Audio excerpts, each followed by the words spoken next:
Bonjour, bienvenue sur Malisa Capital TV. Pour ce nouveau numéro de parcours, notre invité nous a ouvert ses portes. Gérard Kofi, c'est son nom. Il est directeur général fondateur du cabinet de conseil aux entreprises et aux particuliers Formatour. Ensemble, nous allons écrainer son expérience avant le Canada et ce qu'il fait ici en ce moment pour la francophone et ailleurs. Bienvenue sur Malisa Capital TV, je suis Tom Galati.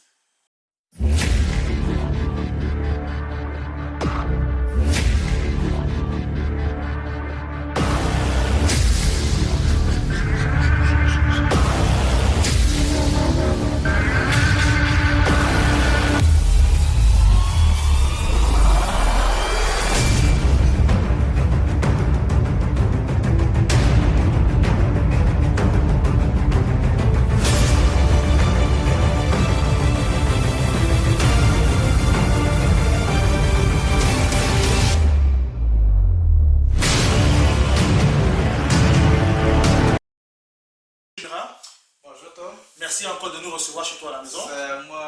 C'est moi qui te remercie Tom. C'est un plaisir pour nous de te rencontrer. L'émission Parcours, c'est une émission dont l'invité, on partage avec l'invité, notre invité, son cheminement, ses expériences. Donc c'est un plaisir pour nous aujourd'hui de t'avoir comme invité. C'est ça, c'est un plaisir partagé. Un plaisir partagé. Oui. Je vais commencer tout de suite par te demander pourquoi le Canada en fait? Le Canada, parce que à un moment donné, la décision d'immigrer nous était passée par la tête, mon épouse et moi, et il fallait faire le choix entre l'Europe, l'Australie et puis le Canada. Finalement, avec les conseils des amis, surtout de ceux qui nous avaient précédés ici, on leur a emboîté le pas en venant au Canada. Donc voilà la raison pour laquelle nous sommes au Canada, parce que de toutes les manières, à un moment donné, on avait ressenti le besoin d'immigrer.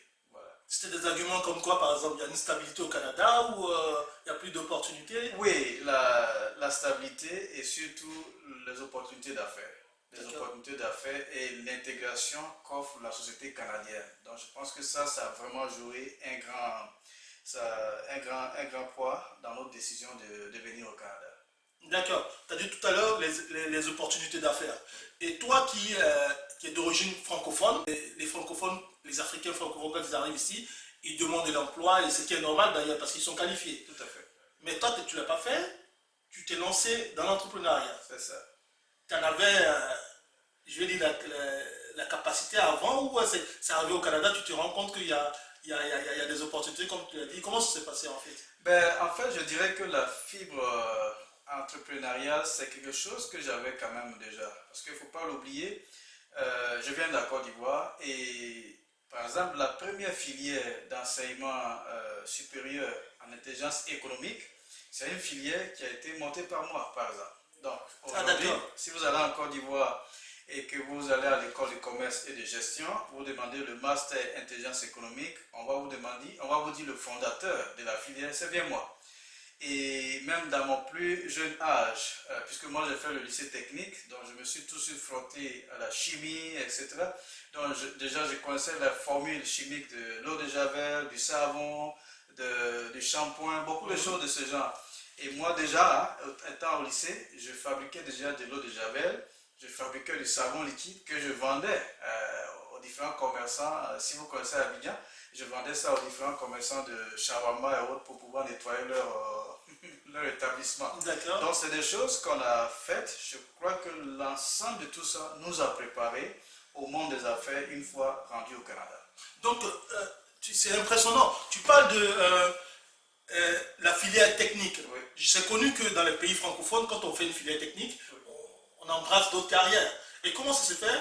Au lieu de faire les sciences économiques, tu as fait une filière technique, un baccalauréat technique. C'est ça, oui. Tu embrasses l'entrepreneuriat, ce qui est normal avec ce que tu dis, tu fabriquais un peu de choses pour les vendre aux entreprises. C'est ça. Mais comment s'est passée cette transition-là qui pour moi assez impressionnante quand même. Bon, je dirais que l'esprit d'entrepreneur en réalité n'a rien à voir avec la formation elle-même. D'accord, ouais, effectivement. De mon expérience aujourd'hui, je crois que être entrepreneur n'a vraiment rien à voir avec la formation. C'est quelque chose qui est en quelque part comme inné et tu peux se réveiller par le contact avec un environnement qui est favorable et qui prête aux affaires. Exactement. Et donc, quelle que soit la formation que vous aurez suivie, cette fibre entrepreneuriale à un moment donné va se réveiller.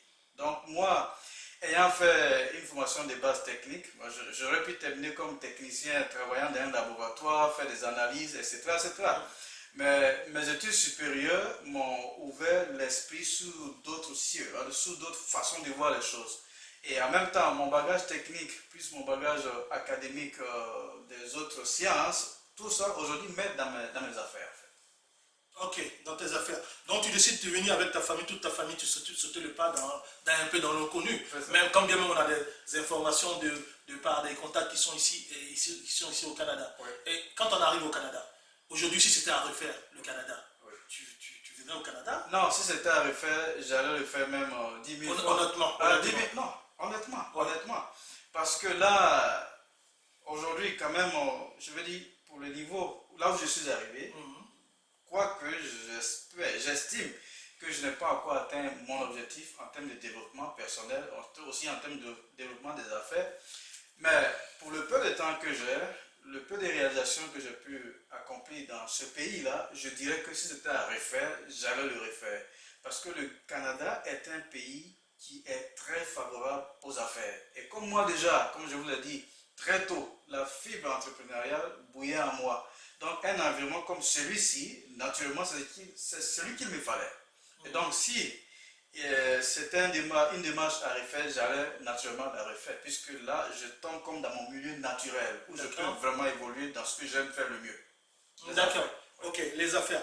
Mais quand tu arrives, on va dire, on reste encore dans, je vais insister honnêtement, quand tu arrives, est-ce que tu peux partager avec nous quelles ont été tes premières, je vais dire, pas impressions, mais il y a ce sentiment-là qui, je vais dire, est-ce que tu n'as pas voulu à un moment retourner au pays, c'est-à-dire que le tableau que tu te faisais, la pensée que tu te faisais du Canada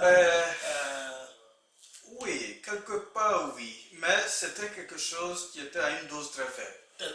Tes premiers chocs par exemple, c'est à une dose très faible, une dose très faible, parce que en venant à l'immigration, moi déjà, je t'ai préparé.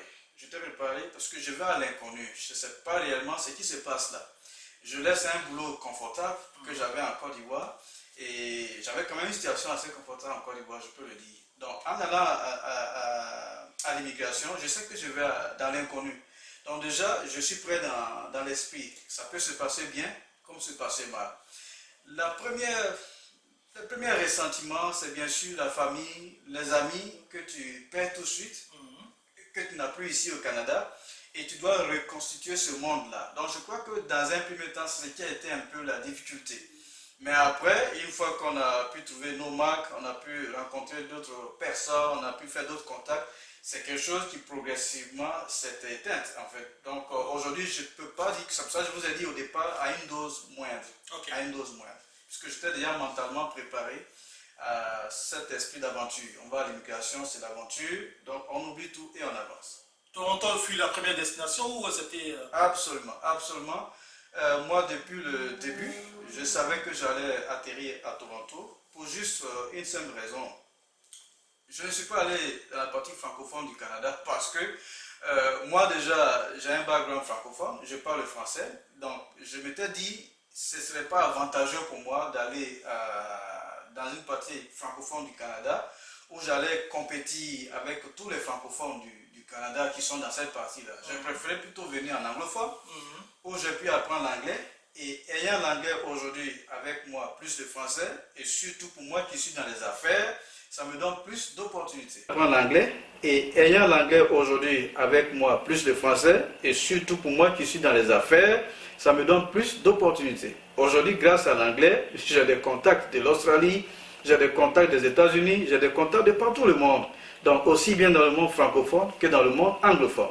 Donc très tôt, à l'initiale même de ma démarche d'immigration, je savais que j'allais atterrir dans le monde anglophone. Et pourtant, pour te faire une confidence, lorsque j'avais eu mon visa pour le Canada, je dis à mon épouse, écoute, tous les vols qui vont transiter par une partie francophone du Canada, on les élimine de notre liste. Ah ouais. Pour ne même pas courir le risque de pouvoir tester une partie francophone du Canada et vouloir s'y établir.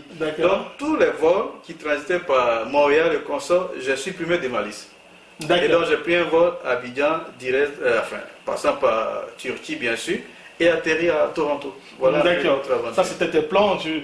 Mais en même temps, tu m'envoies, pardon, à te demander, Gérard, tu n'es pas sans ignorer ce qui se passe en ce moment en Ontario. Oui. C'est-à-dire que la communauté francophone se bat avec homme pour asseoir une base de services en français pour cette communauté qui grandit de plus en plus. Mais en même temps, il y a un risque que cette communauté-là, c'est les faits, en fait, de plus en plus pas vers la communauté anglophone parce que tout le monde est orienté à parler anglais pour avoir beaucoup plus d'opportunités. Par rapport à ce que tu dis, maintenant que tu es installé ici, toi qui es entrepreneur, quelle est ton analyse sur cette situation-là? Non, moi je pense que c'est plutôt une richesse, c'est un avantage. Il y a parfois cette phobie où les gens disent que nos enfants vont perdre le français. Et je dis non, ils ne peuvent pas perdre le français. Parce que moi, je pratique le français à la maison. La première langue que j'utilise avec mon épouse, mes enfants, c'est le français. Quoique j'ai ma langue, qui est l'Agni, et venant de Côte d'Ivoire, ma femme, naturellement, on se comprend, ma femme et moi, mais pour ne pas donner trop le choc aux enfants, on a privilégié le français seulement à la maison. Exactement. Et les enfants, en plus, ils vont à l'école francophone. Mais je veux dire, ce n'est même pas ça seulement. Même si nous avions opté pour une école francophone pour les enfants, ils auraient quand même pu conserver le français. Pour autant que le français est pratiqué à la maison, je crois qu'il n'y a pas de risque. Donc, moi, je vois plutôt le problème dans un sens inverse, qui est plutôt une richesse, une opportunité. Les parents qui encouragent les enfants à aller en anglophone, je n'ai aucun problème avec eux. C'est une bonne chose qu'ils y aillent, mais qu'ils ne faillent jamais à leur obligation de pratiquer le français à la maison avec leurs enfants en tout temps. C'est bien dit. D'accord. Quand Gérard arrive au Canada, est-ce que tu viens avec ta besace dans ta sacoche, ton plan d'affaires, ou tu attends d'observer l'environnement, d'étudier l'anglais d'abord et de savoir exactement ce que tu vas faire? Comment ça s'est passé? On est venu au Canada avec beaucoup d'idées, beaucoup d'initiatives en esprit, mais tout de suite, on ne s'est pas jeté dans les affaires. Parce que chaque milieu d'affaires est différent. D'un pays à un autre, le contexte est différent. Donc, le parcours que nous avons suivi et que je suggère d'abord, celui qui veut se lancer en affaires en Ontario, surtout au Canada, et qui est d'origine immigrante, je suggère que cette personne-là d'abord, au moins, passe dans les mailles du système. Donc, naturellement, apprendre l'anglais, ça c'est comme une obligation, l'anglais. Et une fois que l'anglais est un peu maîtrisé, il faut plutôt se faire embaucher. Moi, je pense que dans un premier temps, il faut se faire engager comme employé. Comme employé d'abord. Pour voir un peu comment ça fonctionne, les rouages du système, les non-dits du système, parce que tout n'est pas écrit. Exactement. Mais c'est des choses qu'on apprend avec le terrain, donc le contact avec les gens. Comment est-ce que les gens ici, ils communiquent, ou bien ils deal avec les clients. C'est des choses, pour avoir été embauché, je pense que c'est les formations que vous obtenez. Et une fois que vous avez cette préparation, vous êtes prêt maintenant pour les affaires. Donc il y a des étapes à ne pas brûler. Il y a des étapes à ne pas brûler et c'est un peu le conseil que je peux donner. Donc c'est ce que moi j'ai fait. J'ai appris l'anglais, je suis allé au cours, fait beaucoup de formations ici et là. Et après, j'ai été engagé comme employé dans une entreprise, plusieurs entreprises d'ailleurs. Et une fois que j'ai senti que je suis prêt, j'ai tout ce qu'il me faut, alors nous avons ouvert l'entreprise. Emploi des gens.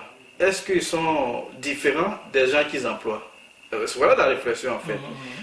On cherche tous du boulot. C'est des gens qui nous engagent, qui nous embauchent à la fin de la journée.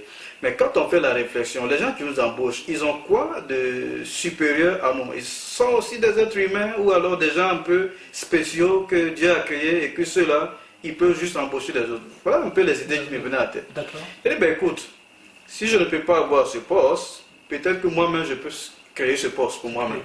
Donc voilà un peu d'où est parti en finale, en définitive, le déclic de créer l'entreprise. D'accord, le déclic de créer l'entreprise, avec l'expérience que tu as eue depuis le pays, notamment d'une école de commerce où tu as construit tout un programme de formation en intelligence économique. Absolument, absolument. D'où t'es venue cette idée-là en fait? Tu étais quoi, enseignant ou c'est vrai que des formations ingénieur qualité, je donnais des cours comme consultant vacataire à l'université d'Abidjan et aussi à l'école de commerce et de gestion. Ok. Alors, d'où est venue l'intelligence économique? En réalité, je n'ai jamais étudié l'intelligence économique. C'est plutôt mon grand frère qui a étudié l'intelligence économique en France.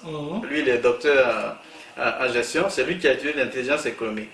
Et moi, quand il est revenu de France, il a commencé à m'expliquer ce que c'est que l'intelligence économique, c'est une bonne chose pour les entreprises, etc. etc. Je dis, mais tiens, ce qu'il dit là, c'est pas trop loin de la qualité que je connais, mais c'est quand même différent. Mais en même temps, je vois qu'il y a une opportunité en Côte d'Ivoire, puisque ça peut apporter au marché local, mais je vois que ça n'existe pas, nulle part.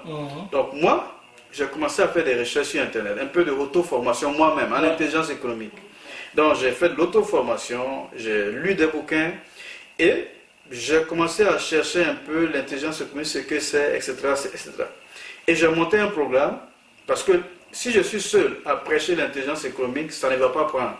Mais si nous sommes plusieurs à prêcher l'intelligence économique, ça va prendre en Côte d'Ivoire. Et la seule manière d'avoir plusieurs personnes pour prêcher l'intelligence économique, c'était de monter une filière d'intelligence économique. Pour pouvoir avoir des étudiants, et quand il y a 2, 3 étudiants qui sont embauchés par les entreprises qui parlent d'intelligence économique, ben ça va faire effet boule de neige.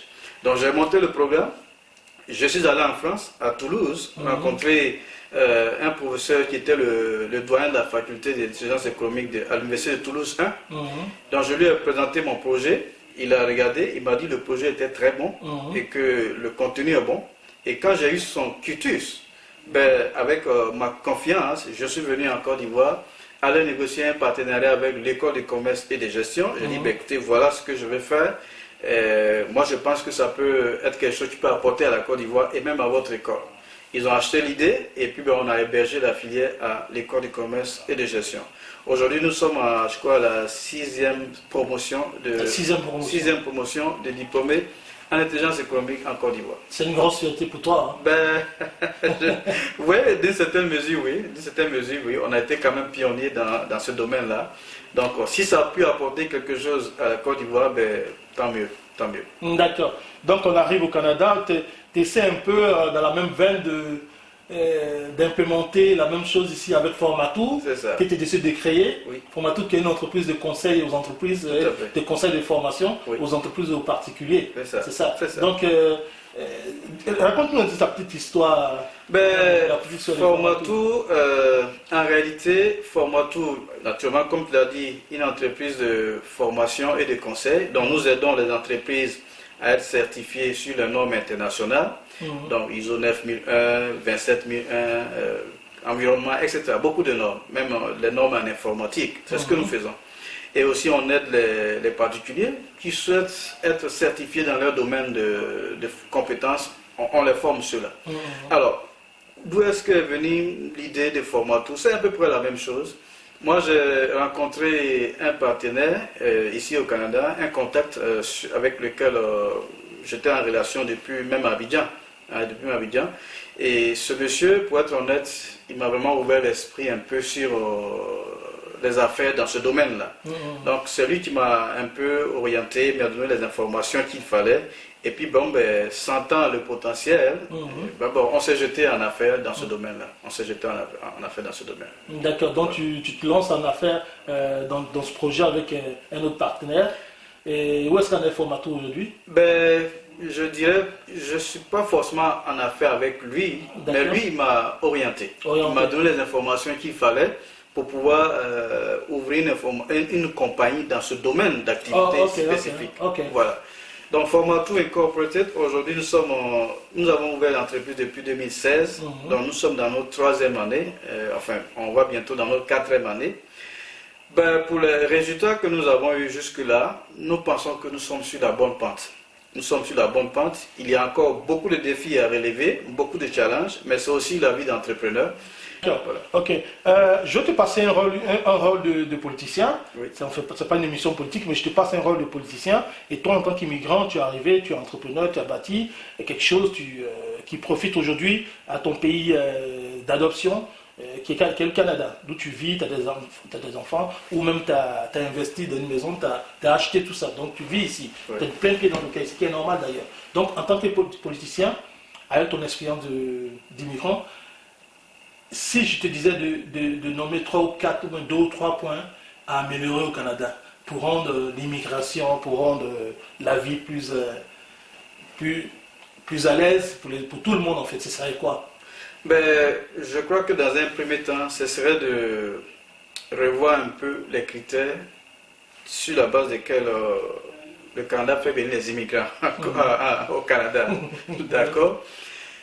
J'ai l'impression qu'il y a une déconnexion entre le niveau de qualification des gens qu'on fait venir et puis ce que le marché offre.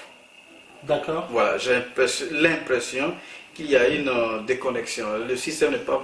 Les gens qu'on envoie en général pour l'immigration sont très qualifiés. Je veux dire hyper qualifiés. Et quand ils arrivent... Est-ce que c'est pas fait à dessein aussi? C'est certainement fait à dessein, mais une fois rendu sur place, lorsqu'on voit ce que le marché offre, je me dis que les attentes, voilà. Les attentes du gouvernement, je pense qu'ils sont un peu surélevées. Parce que le marché offre dans un premier temps des emplois, des gens d'un certain niveau, qui est en déphasage avec des gens qui sont prêts à utiliser ces emplois-là. Donc moi, à mon avis, peut-être que les critères d'immigration doivent être revus, plus ou moins. Ceci peut limiter un peu les incompréhensions et le choc que les immigrants ont à leur arrivée. Et je crois que tous ceux qui ont été immigrants un peu se retrouvent un peu dans ce que je dis. Exactement. Parce que vous arrivez, vous êtes docteur, ingénieur, master, et puis les premiers moments où on vous demande de faire vraiment, comme on dit là, commencer par le bas de l'échelle, ce n'est pas forcément ce que vous attendiez. Et ça fait un petit choc. Voilà, donc peut-être que en réinventant les critères d'immigration ou alors en expliquant réellement aux gens qui viennent le cheminement, comment est-ce que ça va se dérouler pour que peut-être ils puissent atteindre le niveau qu'ils souhaitent, ça peut-être amortir le choc. D'accord. Voilà. Quel serait le second point? Le second point, pour améliorer le système, comme tu as dit. Ouais. Moi je crois que améliorer le système aujourd'hui ici, c'est surtout essayer de matcher les immigrants avec là où il y a le plus de potentialité. Parce qu'aujourd'hui, si vous remarquez bien, il y a une forte attractivité avec peut-être pour juste 3 provinces, 3 provinces au Canada. Peut-être le Québec, Ontario, et puis parfois Vancouver, par exemple. Colombie-Britannique. Voilà. Alors que le Canada, c'est 10 provinces. 10 provinces, avec des territoires compris. Les territoires compris. Donc moi, je pense que si on peut huiler le système de sorte que tout le flot d'immigrants qui arrivent est proportionnellement réparti sur l'étendue du territoire, ça va fluidifier le système et ça va vraiment arranger tout le monde. Ça sera comme du win-win aussi bien pour le gouvernement du Canada que pour les immigrants eux-mêmes. Parce que les gens s'entassent dans un endroit où les opportunités s'amenuisent, où la compétition entre immigrants devient féroce, et puis finalement, il naît les frustrations, l'aigreur au sein des immigrants eux-mêmes. Donc ça, je crois que c'est quelque chose sur lequel le gouvernement peut travailler. Et nous tirons vers la fin de notre entretien. Est-ce qu'il y a quelque chose à dire à ces nombreuses personnes qui nous regardent en ce moment, la population francophone, notamment parce que Malisa Capital, la cible première, c'est la population francophone. Est-ce que tu as quelque chose à dire avant de boucler cet entretien? Avant de boucler cet entretien, je voudrais d'abord remercier Malisa Capital TV et aussi Tom pour ton temps, pour ton énergie. On apprécie le bon travail que tu fais dans la communauté. Merci. Et je crois qu'à chaque fois que les moyens nous le permettront, on va aussi t'encourager dans ce travail-là. Merci. Donc, en même temps, à l'attention des autres, moi je crois que chacun vient ici avec un rêve. Et si vous avez un rêve, sachez que vous êtes dans un environnement qui est propice à la réalisation des rêves. Donc, ne vous limitez pas, n'ayez pas peur. Engagez-vous. Si vous pensez que l'entrepreneuriat est la clé de réussite pour vous, engagez-vous. Engagez-vous. Et ceux qui ont réussi en affaires, ou alors ceux qui sont entrepreneurs, ceux qui sont les propriétaires de sociétés, etc., comme j'ai dit, c'est des gens ordinaires comme vous et moi. voilà un peu mon mot de fin sur ça. D'accord, je reviens un peu pour dire, est-ce que Formatou offre des services qu'aux entreprises, j'ai dit les particuliers. Oui. Donc, ça veut dire que s'il y a des particuliers qui sont intéressés, quel type de services vous offrez, par exemple, qui pourrait être important pour des...